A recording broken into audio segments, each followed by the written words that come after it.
उसने अपमान सहा, सब चुप रहे और उसने ऐसे शब्द बोले जो आज तक घर घर बर्बाद कर रहे हैं। एक नारी ने सबके सामने सिर्फ एक लाइन बोली थी और वो लाइन आज भी इंसान की तकदीर लिख रही है। जब एक देवी को वस्त्रहीन किया गया तब उसके आंसुओं ने श्राप बनकर युगों का विनाश लिख दिया।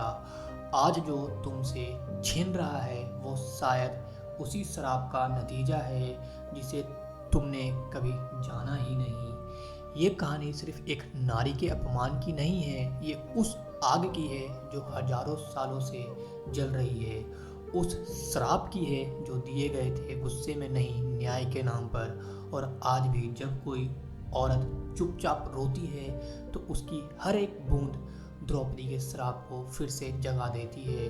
तू सोचता होगा ये बस पुरानी कहानी है, लेकिन अगर तेरे घर में भी आजकल अजीब अनहोनी हो रही है, प्यार टूट रहा है, पैसा रुक रहा है, चैन गायब है, तो रुक जा और सोच कहीं ये द्रौपदी का श्राप तो नहीं।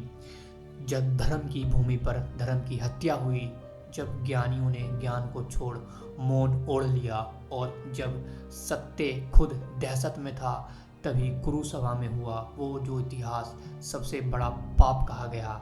द्रौपदी 5 पांडवों की पत्नी, एक महारानी, अग्नि की कन्या, उसे भरे दरबार में घसीट कर लाया गया, उसका चीर हरण की कोशिश की गई और वो भी तब जब सारे धर्मगुरु, सारे योद्धा और सारे तथा कथित महान पुरुष वहीं बैठे थे मगर चुप थे।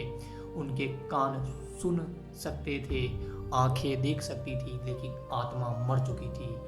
और वो क्षण जब द्रौपदी ने आकाश की ओर देखा, वो पल था जब एक नारी देवी से काल बन गई। उस अपमान के बाद ना वो टूटी ना रोई, बल्कि उसने अपनी आत्मा की गहराई से निकाला एक श्राप, एक ऐसा श्राप जो शब्दों से नहीं, आत्मा की चीख से निकला। जिन्होंने मेरा अपमान होते देखा और वो चुप रहे, वो सब नष्ट होंगे और भविष्य में जो कोई भी नारी की असीमता को ललकारेगा उसका कुल समाप्त हो जाएगा, उसका वंश मिट जाएगा, उसकी हर प्रार्थना अनसुनी रहेगी, उसका हर कर्म अभिशप्त होगा। और भाई ये केवल शब्द नहीं, ये आग थी, ब्रह्मांड के नियमों से ऊपर एक चेतावनी। और यही कारण है कि आज हजारों साल बाद भी जब किसी के घर में किसी स्त्री का अपमान होता है तो वहाँ से शांति भाग जाती है, धन टिकता नहीं, प्रेम सूख जाता है और रिश्ते राख बन जाते हैं। तू चाहे किसी जाति का हो, किसी धर्म का हो, इस श्राप से मुक्त नहीं है। ये श्राप हवा में है, पानी में है और वक्त के साथ और घना होता जा रहा है। देख आज का समय, जब भी कोई बेटी रोती है, जब कोई स्त्री तिरस्कृत होती है, जब कोई बहन दरिंदगी की शिकार होती है, तो तू समझ कि वो सिर्फ एक औरत नहीं, वो द्रौपदी के उस श्राप की अग्नि को जगा रही है और उस अग्नि से कोई नहीं बच सकता। उस सभा में दुर्योधन था, दुशासन था और भीष्म जैसे महान भी थे, मगर देख आज उनका नाम इज्जत से नहीं कलंक से लिया जाता है। क्यों? क्योंकि उन्होंने एक नारी की चुप्पी को हल्के में लिया।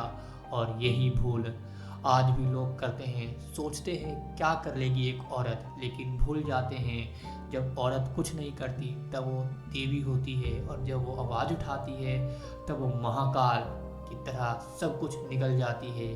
ये श्राप आज भी जल रहा है, सुलग रहा है, तभी तो जिन घरों में बेटियों को बोझ समझा जाता है वहाँ सुख नहीं टिकता, जहाँ पत्नियों का तिरस्कार होता है वहाँ समृद्धि भाग जाती है और जहाँ नारी को दबाया जाता है वहाँ वंश धीरे धीरे खत्म हो जाता है।